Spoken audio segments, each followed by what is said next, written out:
Yo, Neek, did you ever hear what Jeff Teague said when they asked him why'd he body check LeBron into like the first row in the finals? Nah, what'd he Or say? not in the finals, I'm sorry, when he was in the playoffs again. He said, "What you mean why? We was losing. I'm a sore loser."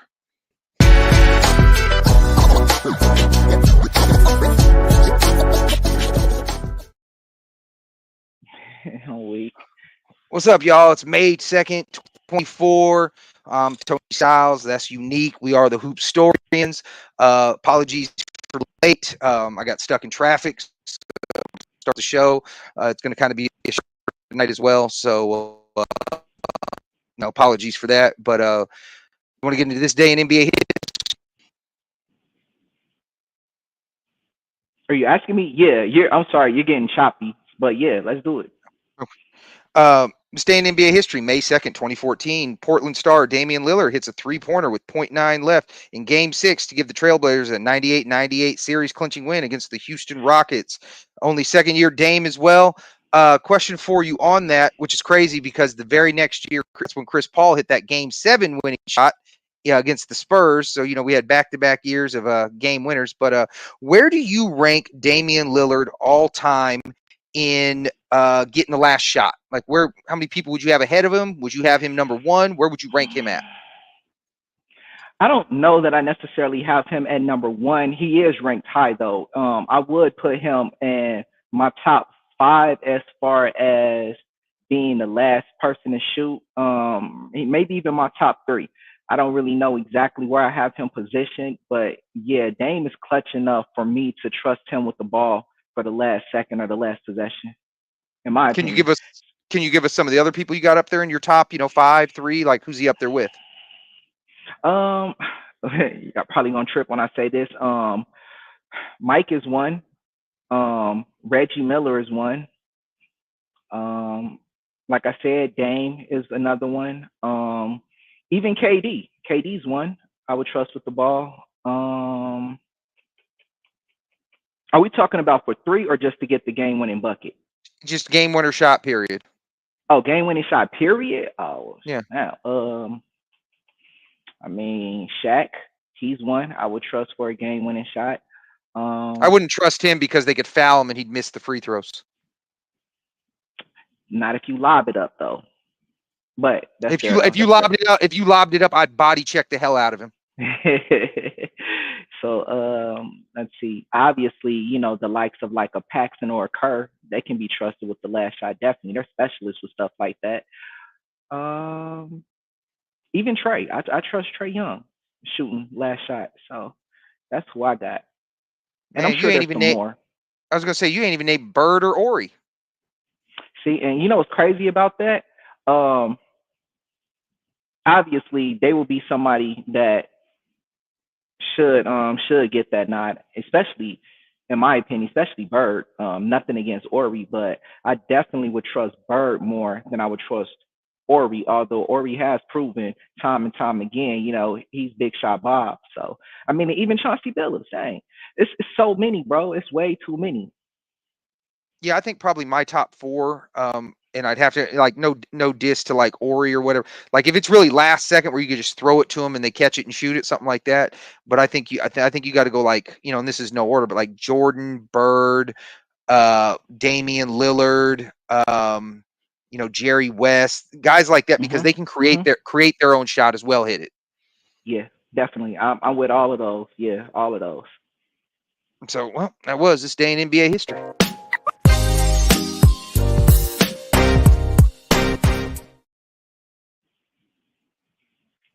So hold on, we got a question right now. Tim Duncan or Kobe? For the last second shot, or as far as who's the better player? If we're Uh, going with last second shot, I would probably go with Tim only because of how big he is, and it's going to be very difficult to defend against him. I have seen Tim miss at the rim, but at the same time, I still trust Tim enough to where last second, I like a lob into Tim, or I like Tim in the paint versus Kobe lobbing. Now Kobe, in my opinion, did display clutch performances. He does swing the ball up a lot, but he also gets heavily guarded at the same time. I feel as though Tim though would be more consistent and more efficient, I should say, in that regard. So I would go with Tim. As far as even the better player, my preference is Kobe, but and I think Kobe's more talented, but I think all around Tim is a better all around player. That's my opinion. Yeah. I mean, I guess I don't know. Yeah, I mean, if you remember that '04 series where Fisher hit the .4, Tim Duncan hit a crazy shot over Shaq, and I think somebody else was outreached over it too, Was falling that down. that off balance shot? Yeah, That was that yeah, off off balance shot. ball. Yeah, yeah, shooting it, lobbing it up. So I mean, that's clutch. You hitting shots in the playoffs with .4 left to take the lead. So you're down now. You take the lead or whatever. Definitely, I would definitely rather have Tim Duncan than Kobe. I think Tim Duncan is the ultimate winner. Start your franchise with that. There was a thing on All the Smoke. I'd love them to see this because I'd really like to ask him this. Bill Simmons once asked Steven Jackson and Steven Jackson, Matt Barnes, like, who would you pick, Kobe or Duncan? And they both picked Kobe. And the reason why, they're like, well, Kobe would do anything to win. And then immediately I thought to myself, well, Kobe wouldn't take a pay cut to win, and Kobe wouldn't come off the bench to win. And Tim Duncan did both of those things to win. So, anybody that can humble their ego like that, really for the greater good to win, um, to me, that's just invaluable, and it says where the mindset is. Also, if Kobe was willing to do anything to win, he would have put his own ego aside. I'm not saying it's all his fault, and not got rid of Shaq, because he went from the finals with Shaq to not making the playoffs next year, because it was more important to him to be the man than to win with Shaq. So that's why I always hate with that. Kobe would do anything to win. Well, he's already proven no that he won't do anything to win. If he would have I done anything mean, to win, he would have kept Shaq. I'm with you on the Shaq point. As far as Kobe not wanting to come off the bench, that makes perfect sense though. Kobe, he saw more success when he was starting than he did when he was coming off the bench. So why go back to that? Especially when he's the best player on his team up until after Shaq left. Kobe's the best player on his team until his retirement. Why I would you think there want to might come be off the bench? I think there might be some arguments for his last couple years. It definitely is. Like, I think there's arguments for his last three. Because Kobe being like, we'll use this shooting Mike. Hurt. We'll use this. So Kobe's, he's 6'6", about the same size as Mike, right? Mm-hmm. But his last 3 years, he's shooting the ball like he's Allen Iverson, and not even and worse than Allen Iverson at that. So that's what I mean. Why are you in Mike's body shooting at a percentage of Allen Iverson when Allen Iverson was arguably, they say, he was 5'10", 160. So I why are you mean, shooting at that percentage? he was hurt though. You feel me? So, which was why he wasn't the best player. Why there's an argument he wasn't the best player. He Totally was get still the that. best player. He was still the best player though. He just hurt. It's like who's a good Booker. Booker goes down with an ankle, or Booker goes down, let's say with a he sprains or breaks his wrist or something like that. Knock on wood, hopefully not. But let's say Booker breaks his wrist.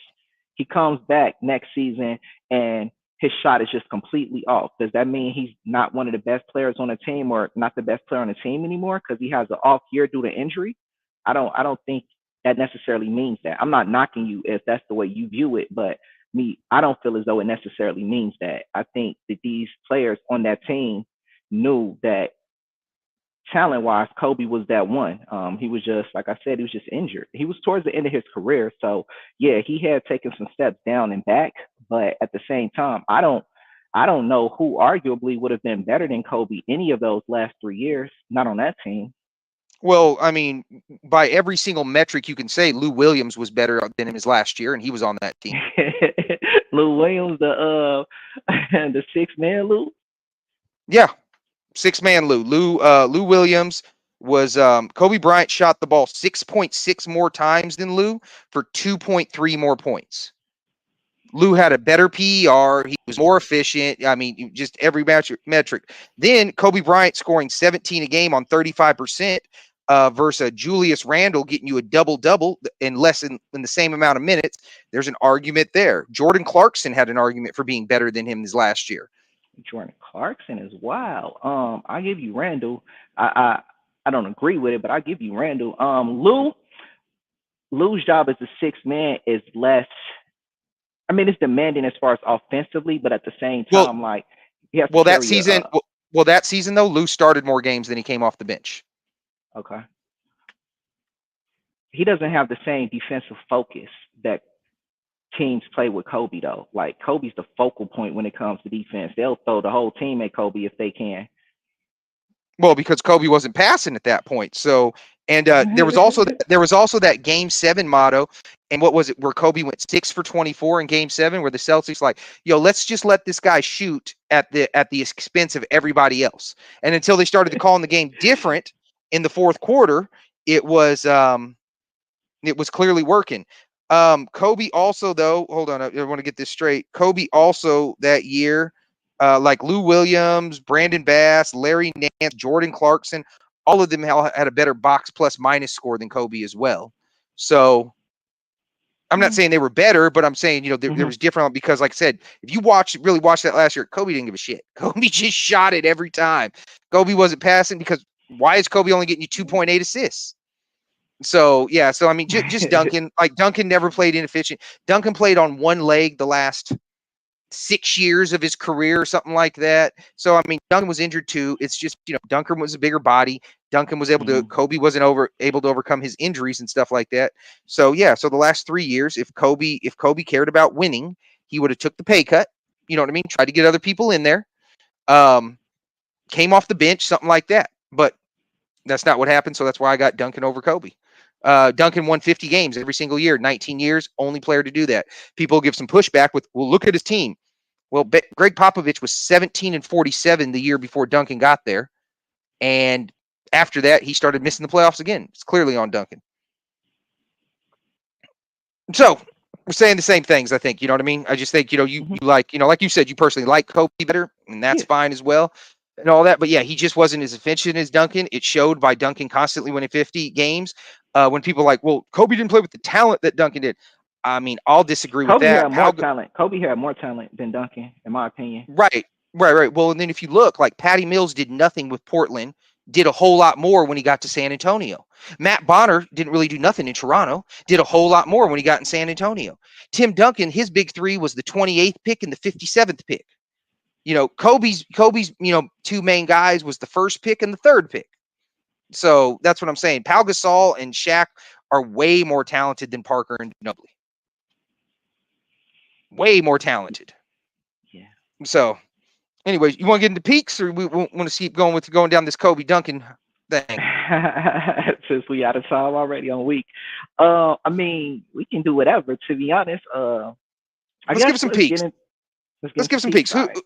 Who's some peaks you want to talk about? We're not going to rank these. We're just going to kind of go through them. Talk about some people that we thought had really good peaks. So who you got? Well, since we were just talking about Kobe and Duncan, I'll start there. I'll start with Kobe. Now, with Kobe, I have a 5-year peak. I have Kobe from 2005 to 2010. The reason being is because, I mean, he's averaging almost 30 during this time, both in the playoffs and in the regular season. I mean, his numbers look pretty much the same for that 5-year stretch. We got him getting 29 a game. We got him getting about 5 rebounds a game, about 5 assists a game, about a steal a game. He's shooting at about 45% in that time frame. We get 2 titles out of him. We get an MVP out of him. We get 2 finals MVPs out of him. He's an all-star for all 5 of these years.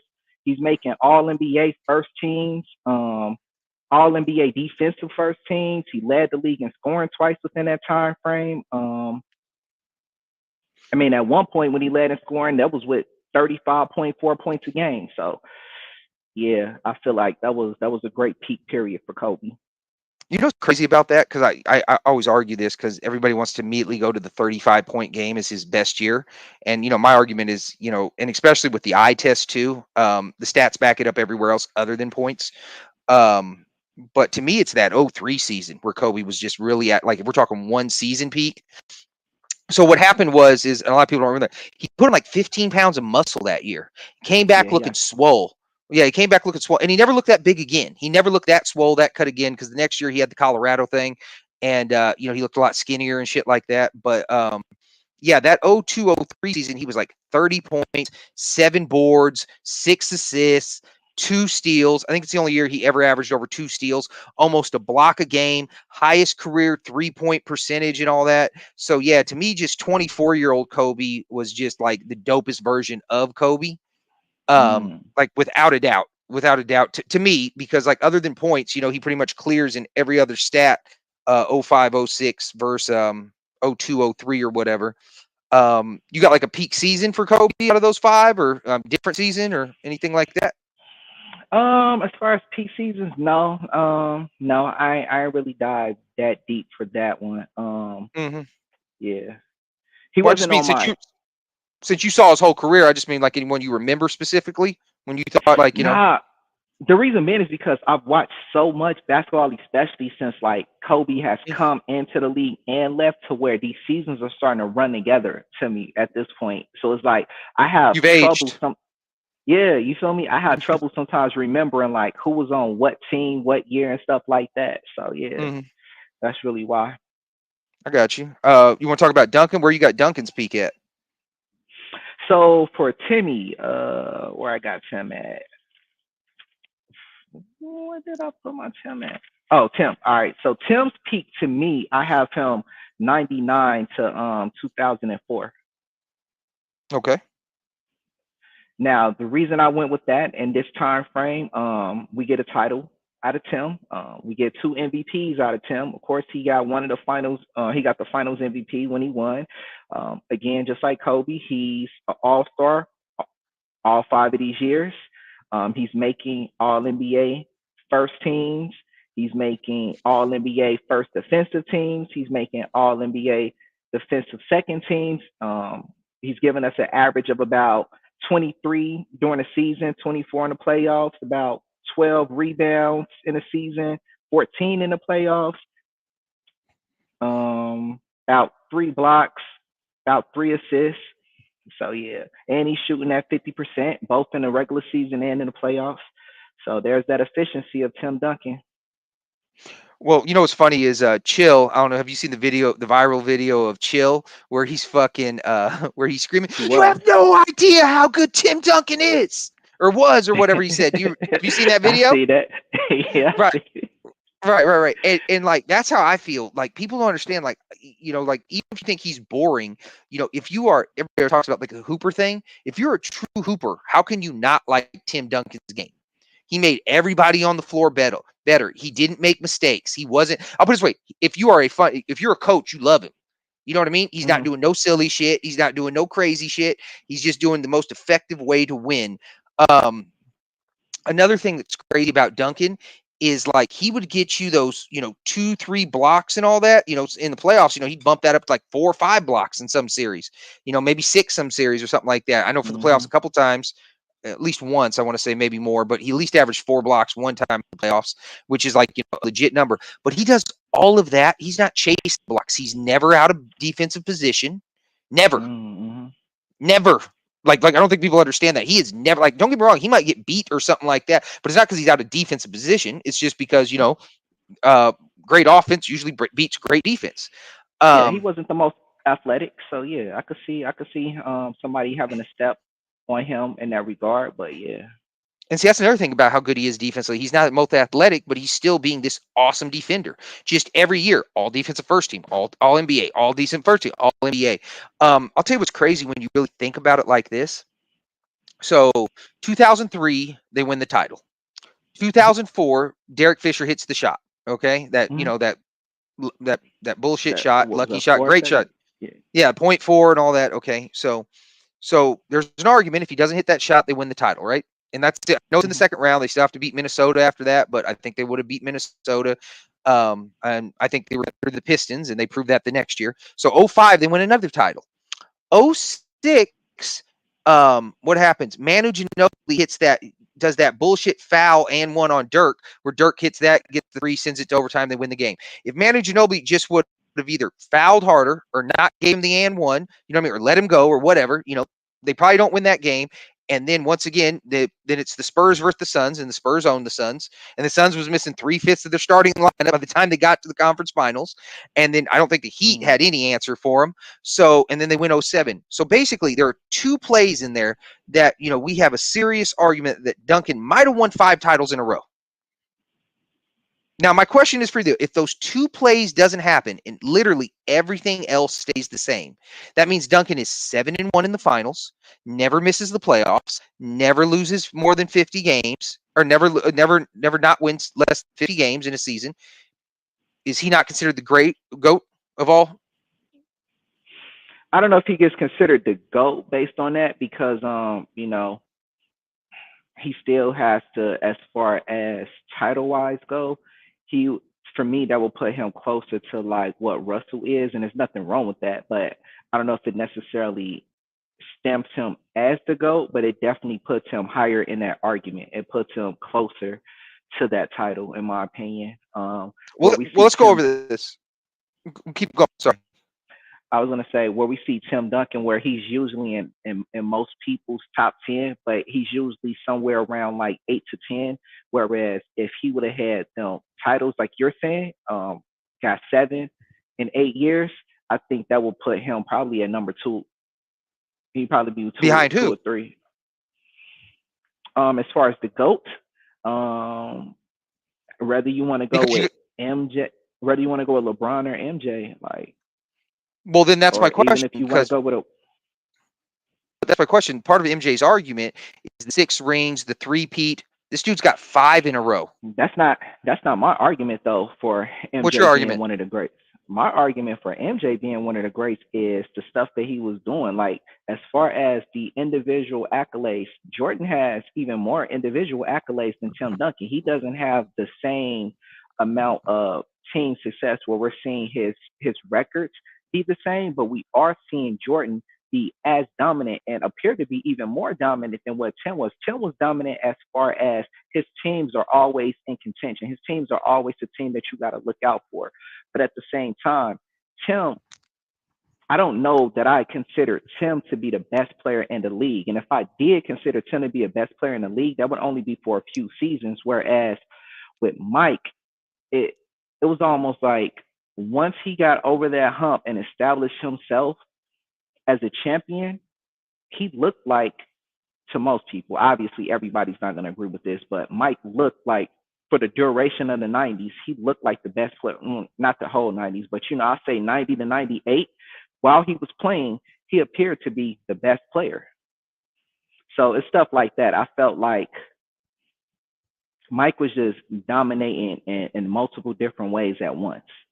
So that's why I still have him above Tim. Just like, Tim is constantly giving you 50 wins per season. LeBron is constantly giving you like 25 points a game. So that's another reason why I kind of got Mike and LeBron above Tim. It's not necessarily just based on their titles. Now, the argument for Tim is that when he has all of these individual accolades, when Tim's getting defensive, he's making defensive teams and he's getting snubbed for like defensive player and stuff like that, because I'll give him that. He got snubbed. But things like that is the reason why, yeah, I can argue for Tim that he belongs there, but I don't feel as though he was personally, I don't feel as though Tim is as dominant as a LeBron or a Mike to the whole league, I should say. He's dominant for his position and his team showed dominance. But I don't feel as though Tim himself was so dominant to where he's the best. And when we're talking GOAT, the Well, greatest of all time,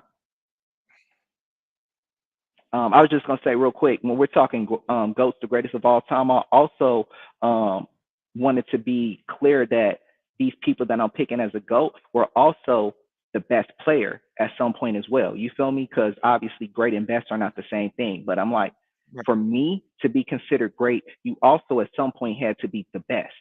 I don't feel as though I saw Tim as the best player in the league, at least not often enough for him to be the GOAT.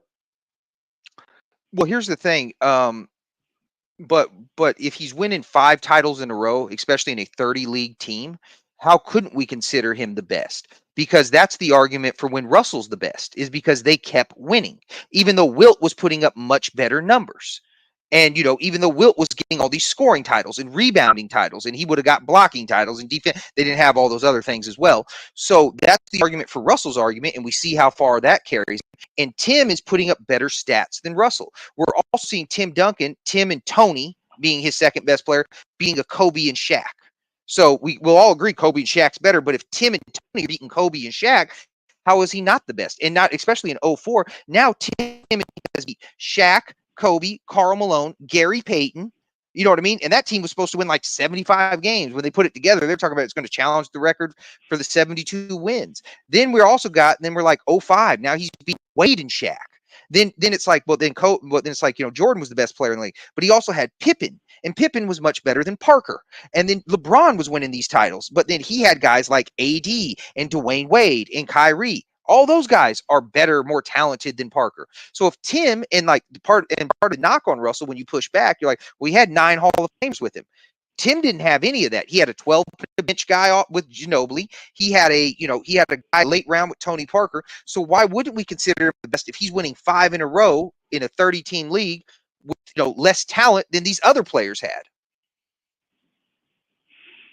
I mean, for me, well, for one, I as I just said right now, I didn't even consider my GOAT to be Russell, for sake of what I'm describing here. Yeah. But as far as Tim, when it comes to Tim, why would he not still be the GOAT in this regard? I mean, for me, it's still the fact that even with his team having less, I guess, I don't want to say less talented player, but less Hall of Fame worthy players, I should say, they still were a better unit as far as how they play. Now, that's not a knock against him. I'm not taking it away from him. I'm more so saying that contributed to the success that they were seeing, whereas there was friction between Kobe and Shaq.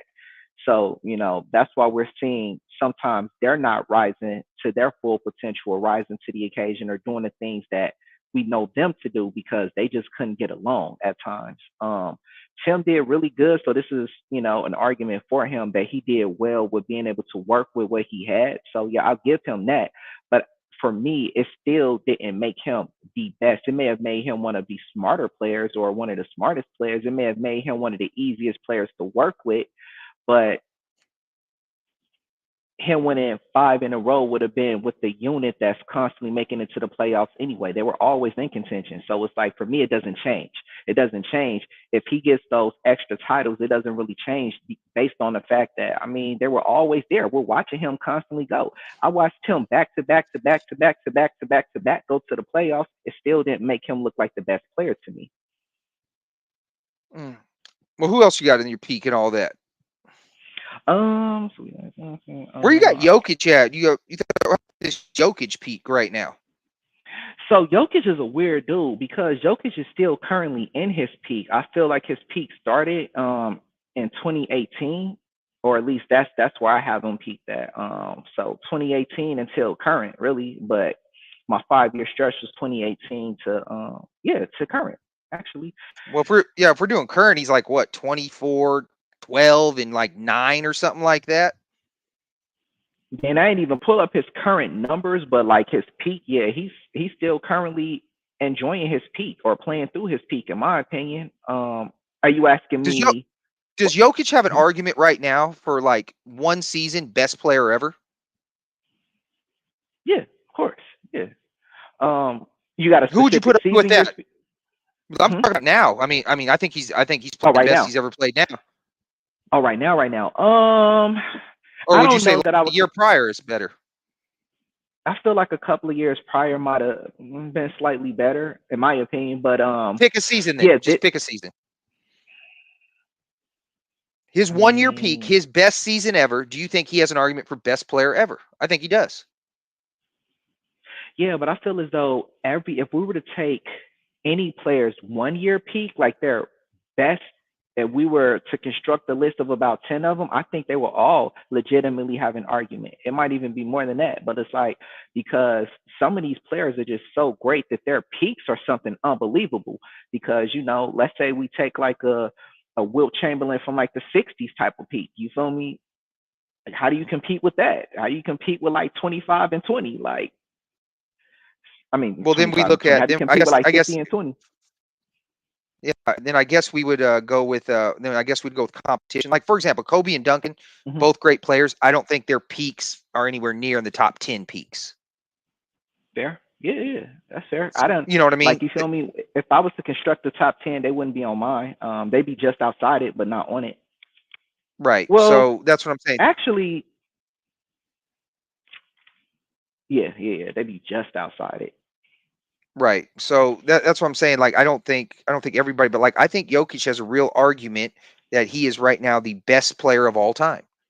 You know what I mean? A 1 year best player of all time. I think Jokic has got an argument. I was hanging on to Giannis for a while, and I got to concede now. Jokic is definitely the best player in the league. Um, That's funny. so I have Giannis, I feel that way about Giannis. I'm not saying I don't feel Jokic could potentially be the best player because no, he definitely has an argument. I feel the same way about Giannis though. I feel as though Giannis legitimately has an argument to be the best player in the league and one of, if not the best. If we just go with a peak Giannis, I feel like a peak Giannis could have been the greatest player ever. I don't think he is, but I feel as though he could have been. no, I definitely get that. Where do you got guys like? Let's just do some because we're running out of time and stuff anyway since we started late. But let's just go with like, what do you think LeBron's best year was? What do you think Jordan's best year was? Since those are most people's one and two. Ooh, so now that's crazy for me because here's the reason why. Um, their best years are not necessarily within like, in my opinion, their peak years. I mean, peak Okay. years, their Kind of peak like what I feel about Kobe. periods. Yeah, so it's Mm. like for instance, Mike, what was it, that 88 season? Nine, something like that. I I'll forget tell the you. I'll tell you exact. what I think peak Mike was. I'll argue this to the death of me.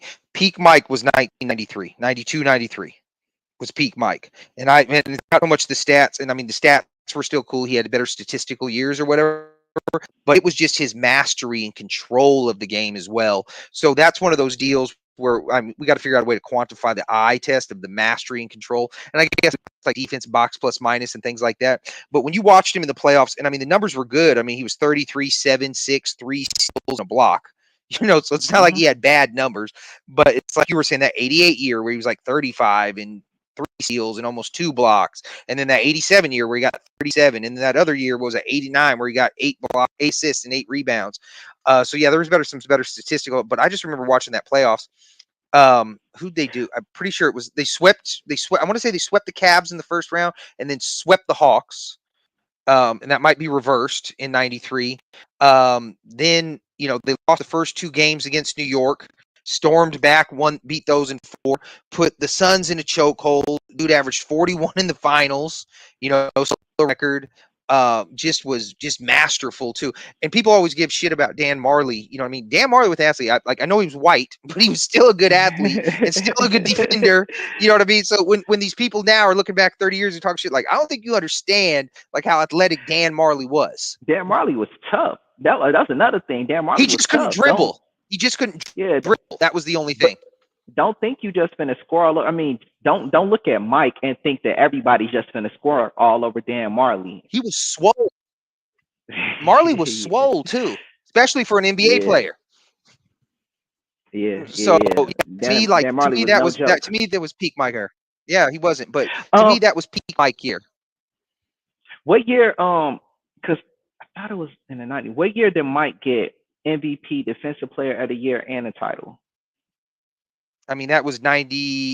No, that was he only got defensive player of the year 1 year. So he never got a title with the defensive player of the year.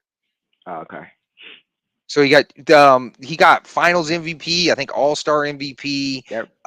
MVP scoring title, and the 72 win season, That's what it and was. then that other year, right before 92, 93, he got all those same things too, plus a gold medal in 92. So maybe that's what you're thinking of. There's like a few different things or Yeah, whatever, but yeah. Getting all of them all in 1 year is just crazy, though. But yeah. no, I mean, yeah, like Akeem's got one of those years. There's been a few players that's got one of those years. Yeah, yeah. Now to answer your question, LeBron, I had to look up the exact numbers for LeBron, but LeBron was killing stuff, and I want to say the '08 season. Oh, the Miami season '02 when he first went to Miami, 2011. That's another one of those high peak years for me, as far as LeBron goes. Well, that year that they won 66 games and won the 27, that was like the high peak LeBron for me because I mean the dude was shooting like 60% from 2, 40% three, and LeBron's not a shooter like he's definitely improved. Like this year, he shot 41% or whatever, only the second time ever. So I mean, he's definitely been working on his shot. I think that's exact. I think that's also how he's extending his game because he's a lot better shooter now. And especially in this league, you need it. And then if he's able to pull up from range, over people guarding him, he's normally got the height and all that. Yeah. So yeah, LeBron, that just the efficiency level. But then they had those like struggles in the playoffs. Like I still don't know how the Pacers took him to 7. So Paul George I put mean, some respect on it. I know. Well, to be honest with you, I was incarcerated in the hole at the time, so I mean, I didn't get to see any of the playoffs that year. Oh, But bro. but what I mean, Okay. I reflect on it. George was hooping that year. He was hooping. Like, yeah, Paul George was legitimately, and it's so crazy too. You know how Paul George was like, well, I can't be the GOAT. Part of that comes from at one point Indiana was looking like they could possibly dethrone Miami for a little bit. So it Miami. was just like, yeah, so it was crazy that they were looking like that. So that's where like kind of that Paul George like, well, I can't be the GOAT because it was like people were really comparing him like they, kind of like Kawhi. You put LeBron against Kawhi, and Kawhi appears to be like the LeBron killer or neutralizer. That's what Paul Mm-hmm. George was looking like that season. He was looking like the LeBron neutralizer. He was going at him. They were battling. So yeah, that's how they got stretched to 7, and they looked like legitimately Indiana looked like they might win. That was crazy. And then No, what he got yeah, hurt no, I again. agree with that. I know because he broke his foot. He broke his foot on the Olympic trials where Yeah. he broke it terrible. But that's why I always argue when people try to say, and this is like just looking at stats or whatever, when they're like Melo, because I'm like Paul George is better than Carmelo. When people start trying to elevate Carmelo, like how do you figure? I go, well, go watch the 2013 playoffs, and that's I and that's mean, prime Melo against young George, and he killed him. Paul George gives you the same thing offensively, but way more defensively. Like, I don't even understand the argument. Like, if you want to look at it like Carmelo has all of these things in his bag offensively, that is true. He does. The problem with that is Paul George has the same stuff in his bag offensively. Well, here's Like, the he might thing. not be So like he's not the post or the bully like Melo is in a post like that, but at the same time, um, did I say Paul? I don't think I meant to say Paul Pierce. If I did, I meant Paul George. But what I was gonna say though is this fool has he got the touch. You feel me? He's got the athleticism. He's got the defense. And again, he's gonna give you around the same amount of points. Maybe what? Maybe 5 or 6 points less. well, I But mean, at it's his peak, gonna he's getting you equate more to wins. 28. Well, there At you his peak, go. he's You getting feel you me? 28, and that's Melo's That's peak. on par. Yeah. Paul George is a much better 3-point shooter. But here's what I'm saying: I am so sick of the bag argument. I am so sick of the bag argument. I don't give a shit how deep your bag is. I give a shit how effective your bag is. That's all I Right. give a shit about. And just for prime example, and I can give you a million analogies, but I'll give you a basketball one. Okay, would you rather have white chocolate's bag or Shaq's bag? With Shaq's bag, does that come with Shaq's size? That Shaq's bag comes with Shaq. Jason Williams' bag comes with Jason Williams. Who's got the Oh, deeper Shaq. bag? But he's got but Jason Williams got the deeper bag. He got the deeper bag, but Jason Williams also has way less hardware, way less titles, way less everything, way less points. So so we agree. So we agree then it shouldn't be about who's got the deeper bag, it's who's got the more effective bag. Yeah. Yeah, yeah. It ain't good Shaq enough to had the just have a post deep up. bag. Right. Shaq had the post up, and that was about it. He back you down, you know what I mean? And like he might turn and hit that one arm shot, 18-footer, a baby hook, but it all came from the back down. You know what I mean? And that's what Shaq, and that's cool. And that's what I don't like about this deep bag shit. Who gives a Mm, shit if you got a deep bag if it ain't effective? That's like, yeah. that's like somebody 6 jobs but's broke. Yeah. Yeah. Obviously, it's not very effective. Yeah. You don't get to brag So about having like 5 jobs when you ain't got no money. right. So that's my point. So who else you got on some peaks? Let's talk about a few more, and then we got to get out of here. For sure, for sure. All right, bring up your boy. It's probably not the same peak year because he, he did have the triple. Oh, I'm sorry, not triple, quadruple double. Hmm. I'm referring to the Dream. Now the peak seasons that I have for him are 91 through 96. Um, I'd go 92 through 96, but yeah, I feel you. cool, cool, cool. So I got him 91 through 96. For those who don't know, in this time he does get you two titles.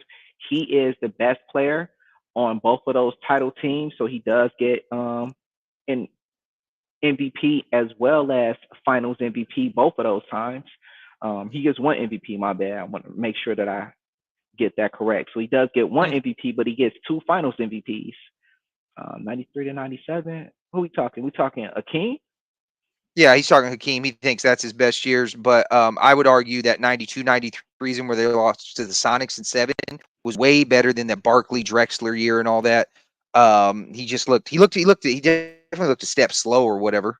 And not so much with his scoring. Like, I mean, don't get me wrong, scoring took a dip because they got Barkley, but it was his rebounds that took a dip. And once again, I know it's because Barkley, but Mm. still, I mean, he's the dream. He should be, and then it just kept getting progressively worse after that. He was still even effective in his Toronto years. It was crazy how good he was, despite how bad he was. Yeah, but yeah, I mean, 91 and 96, he gets two defensive players of the year. Like, you feel me? He was out there scoring on everybody. He's blocking shots. He's contesting. He's getting rebounds. He was just doing everything that needed to be done. And yeah, without a king, who knows?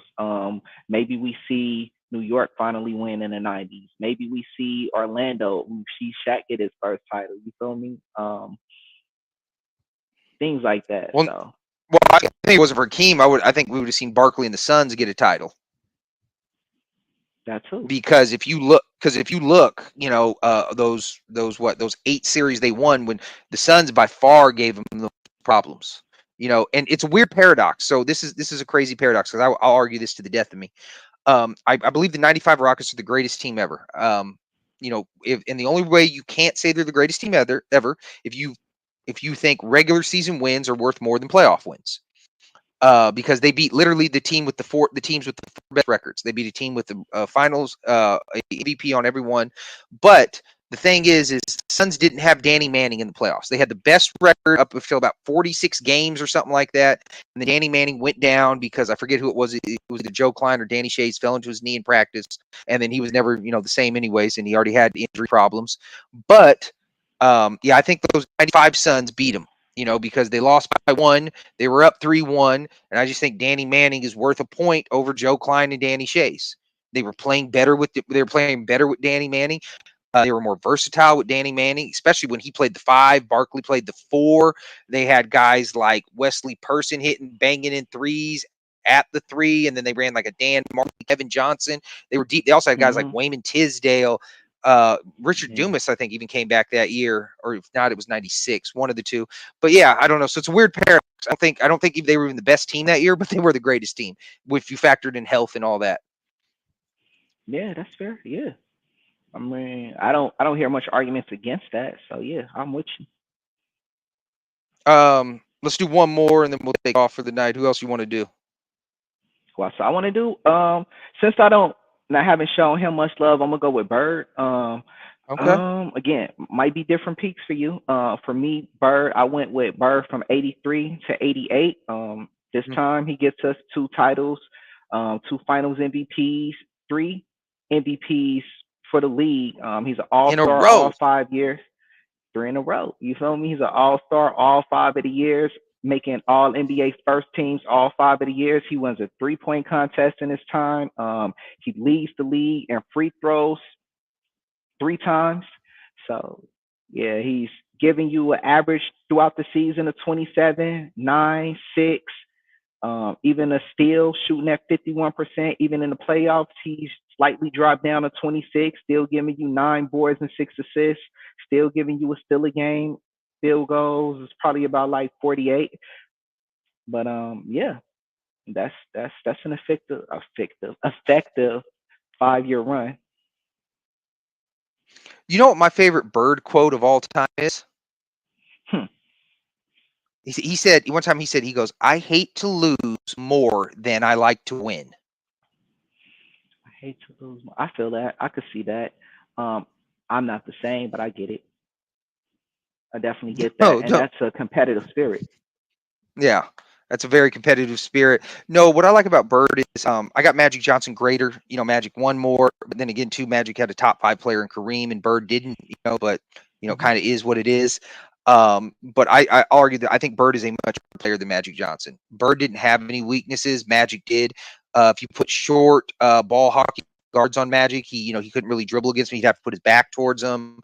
He wasn't really the greatest outside shooter. Bird didn't Or really the have any weaknesses. He played. What's up? No, I was just gonna say, or defensively, and it's not that Magic had absolutely no defense, but Magic was more of a defensive. I don't want to say defensive liability. That's not fair. What I He do was want to say average. though, yeah. Whereas He was Bird, average. no, Bird is a gritty. He's a gritty one. Like with Magic, you might have to put like one of your younger or put one of your smaller guards. You feel me? Magic is a guard, but you're having to put smaller dudes on the actual guards. Like Magic isn't the type of guard that's gonna go out there, or he's not the type of player that's gonna go out there and necessarily guard the best player. You know, not to say that he can't. I'm just saying that's not the job that he's gonna pick up. There might be a lot of switches where Bird, nah, he out there. It don't matter. Bird is jumping on Well, what whoever. He don't care if you're. I love about Bird is he's a head, he's a shoulder above. He's a shoulder and up player. He plays the game with his head. He thinks the smart way to play. One of my favorites. I want to say it was against the Blazers. I could be wrong, but there was this one game where he had a chance for a quadruple double. He had 9 steals through 3 quarters. They were blowing him out, and they go. What did they say? Oh, they're like, hey, you want to go in there and get the quadruple double? He's like, nah, they had enough of me. As far as big homie goes, and then we're gonna dip. Dwayne Wade, top 10 peak. I would completely disagree with that. Not to say he didn't. I mean, are we talking 1 year? Are we talking over 5? Or how many years are we talking? But even if we are, I mean, I don't know how you could get to that. I mean, because I would say, for example, um, Top 10. I mean, I'll put it this way. Bob Pettit won a title, won 2 MVPs, and had better stats, at least raw stats, than Wade. Then you got guys like Kareem. You got guys like Wilt. You got guys like Bill Russell. You have guys like Moses Malone. You have guys like Magic Johnson, Larry Bird, Michael Jordan, Tim Duncan. Who else we got? Kobe Bryant, LeBron James, Jokic. So I don't know from '05 to 11. I don't know. I don't think it was top 10. It was a really good run from '05 to 11, but I just don't think it was top 10. He had like a 24-point game season in there. He was missing the playoffs in there. He had 1 year where he went 15 and 67. Starting in 2010 and 2011, for some reason the Heat started treating Mario Chalmers like he was Meg from Family Guy, which you know what I mean. I got to get knock on that. They hated him. Um, I mean, Wasn't even his fault, and they were like, "Shut up, Meg." I get. Wade did look amazing. I'm not even gonna Oh front. eight, oh His nine, he peak looked up. awesome. That's actually what I was about to bring up. I was about to bring up 0809. He looked Hmm. incredible. Say he's giving you like 30 a game, 7 assists, something like that. So yeah, and also we're seeing Wade carry teams. We're seeing that he had it. He had the heart. And All-Star games, he's looking like one of the best players in the league. On the court, he's looking like the best player in most games. In series that he's playing in the playoffs, stuff like that, he's looking like the best player in the series. So yeah, I mean, an argument can be made that Wade had an incredible peak, especially that particular year.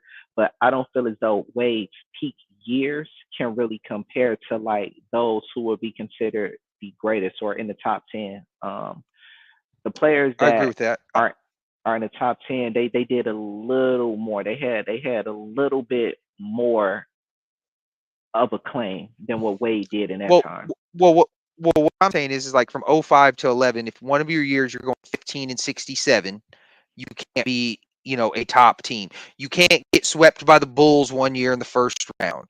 You know what I mean? Just things like that. His 09 year, he lost to the Hawks. He lost to Joe Johnson and the Hawks and all that. I get his team, but I mean, there's got to be some of your peak though has to coincide with winning. He did get the title that year in 06. I think that'd be a much better argument.